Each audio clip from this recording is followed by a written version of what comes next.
Biologia, 9º ano, gravando. Bom dia, gente. Mais uma semana da nossa aula à distância. Na semana passada, nós fizemos uma aula sobre recapitulação dos capítulos 6, 7 e 8.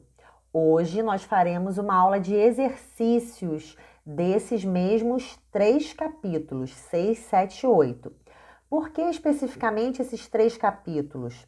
A nossa próxima atividade avaliativa será a respeito deles, dos capítulos 6, 7 e 8. Então, nós vamos ter 2 aulas, tivemos uma na semana passada e teremos essa aula de hoje, que trata a respeito de uma recapitulação desses 3 capítulos, para que vocês possam estar preparados em relação à matéria para fazer a atividade, ok?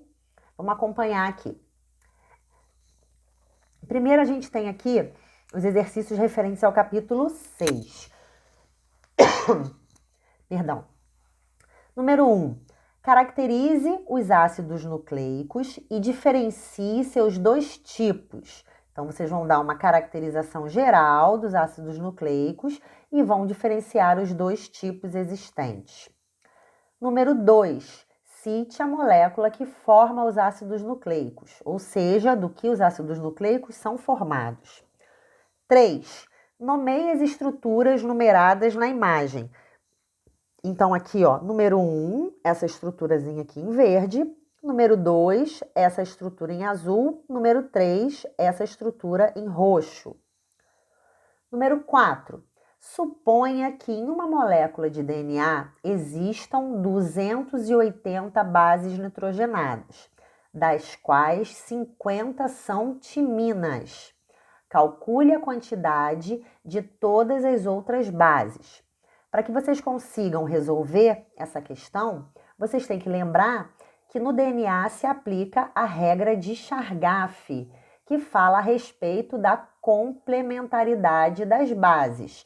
Então, se você conhece o valor de uma das bases, você sabe que a base com a qual ela forma par vai ter aquele mesmo valor, ok? Então, lembrando a respeito da regra de Chargaff, é possível resolver essa questão número 4. 5. Indique quais são os pares de bases que se formam no DNA e aqueles que se formam no RNA. Então, vocês vão dizer qual é a base que forma par com qual outra base. Isso para o DNA e para o RNA também.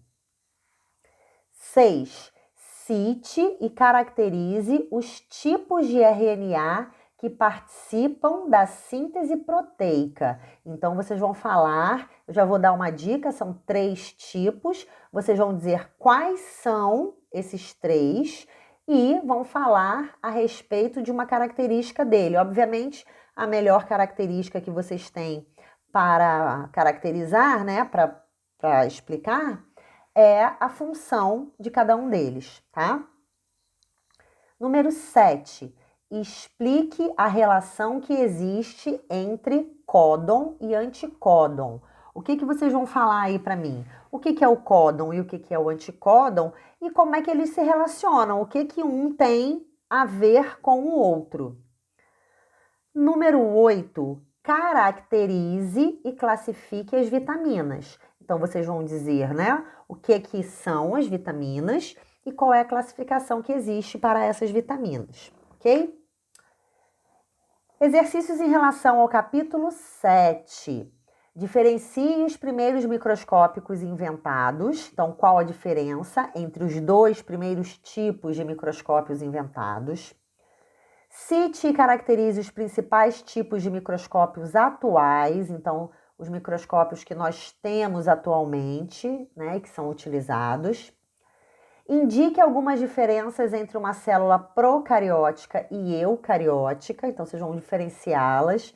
Citem pelo menos 2 diferenças, que são as mais marcantes, são aquelas que estão descritas nos nossos slides. 4. Classifique as células eucarióticas citando uma característica. Então, vocês vão me dizer quais são os tipos diferentes de células eucarióticas. Fala uma característica de cada tipo. Especifique como a membrana plasmática é formada. Então, vocês vão falar a respeito da estrutura da membrana plasmática. Como é que ela é formada. Diferencie os tipos de transporte através da membrana. Então, são 2 tipos, ok? E cada um desses 2 tipos tem alguns exemplos. É isso que vocês vão falar. 7. Imagine que você colocou uma hemácia em solução hipotônica. Conte o que aconteceu com ela. Aconteceria o mesmo com a célula de uma planta? Por quê? Essa parte aí vocês conseguem responder observando aquelas imagens que nós temos nos slides que mostra o experimento de uma hemácia e o experimento de uma célula vegetal em 3 soluções diferentes, sendo que nessa questão vocês vão relatar apenas a respeito da solução hipotônica. Número 8. Além dos transportes já citados, ou seja, aqueles que vocês já citaram aqui na questão 6, diferencie os tipos de transporte, né? Então, além desses transportes, explique as outras formas de entrada e saída de moléculas da célula, né? Então, nós temos também lá nos nossos slides maneiras, né, outras formas que moléculas grandes, por exemplo, né, sólidas ou substâncias líquidas têm para poder atravessar a membrana plasmática. Número 9. Nomeie as especializações da membrana plasmática. Então, a gente também tem citadas lá algumas especializações, vocês dirão quais são elas. E número 10. Caracterize a parede celular dos organismos onde ela está presente, tá? Então, vocês vão dizer quais são os organismos que têm a parede celular e qual a diferença entre essas paredes celulares, ou seja, a diferença é a molécula que forma cada uma delas. Então, vocês vão dizer isso aí na questão 10. E capítulo 8, algumas questões aqui também. 1. Caracterize quanto à forma e função as estruturas a seguir.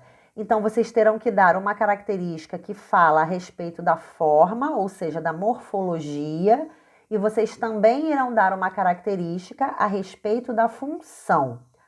Todas essas organelas, citoplasma, ribossomos, retículo endoplasmático, lembrando que tem o granular e o não granular, complexo golgiense, lisossomos, peroxissomos, mitocôndrias, plastos, vacúolo e citoesqueleto. Então, vocês vão dar uma característica do formato e uma característica da função de cada uma delas.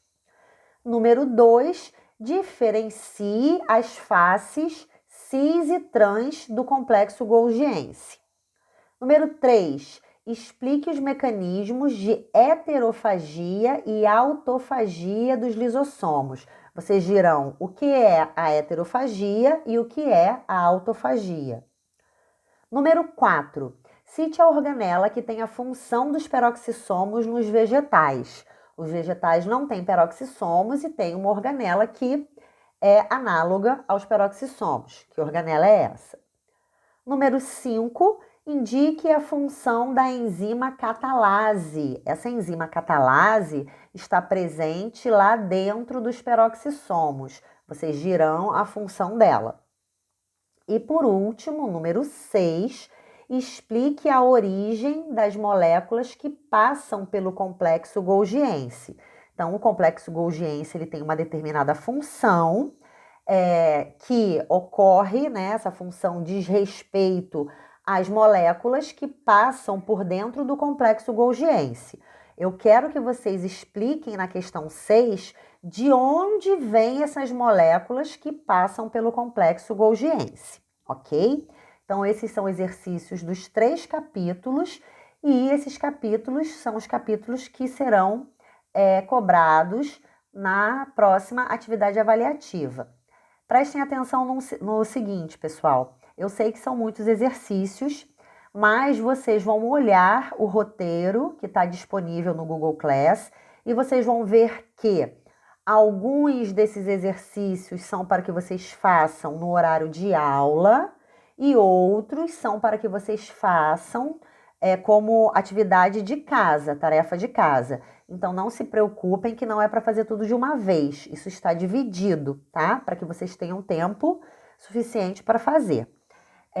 Vocês vão ter isso descrito direitinho lá no roteiro de aula, tá bom? No mais é isso. Se cuidem, estudem para atividade avaliativa. Qualquer dúvida, qualquer problema, eu estou no nosso horário de aula no Google Class. E fora do nosso horário de aula, vocês podem falar comigo pelo e-mail. A qualquer momento, vocês podem me mandar um e-mail e eu vou responder as questões e as dúvidas que vocês tiverem, tá bom? Fiquem com Deus, beijo no coração de cada um.